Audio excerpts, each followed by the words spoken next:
Sorry for the bad drawing. So we have a girl jumping onto a skateboard.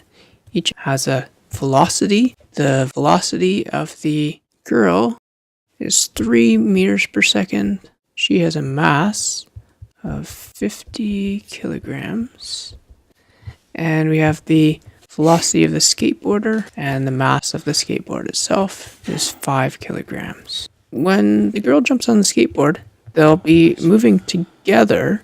Therefore, this will be an inelastic collision.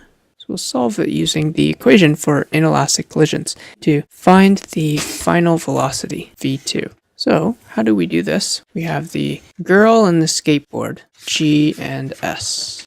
Generally, the equation for inelastic collisions is the sum of the initial momentums equals the sum of the final momentums. And momentum is mass times velocity. So we'll get the mass of the girl times her initial velocity plus the mass of the skateboard times its initial velocity equals the mass of the girl times the final velocity plus the mass of the skateboard times the final velocity. If the collision is inelastic, the final velocity will be the same. So we can rewrite this equation, common factoring the sum of the mass of the girl with the mass of the skateboard, or the total mass.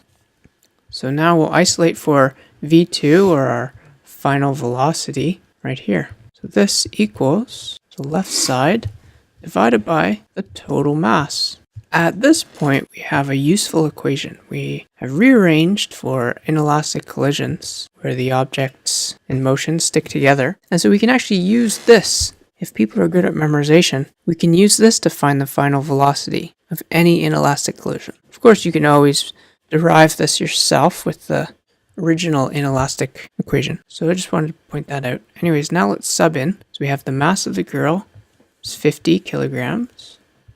Times her initial velocity is 3, plus the mass of the skateboard, 5 kilograms, times its initial velocity, divided by the total mass is 50 plus 5 kilograms. Evaluating this, it will equal 160 divided by 55, which gives us 2.9 meters per second as the final velocity.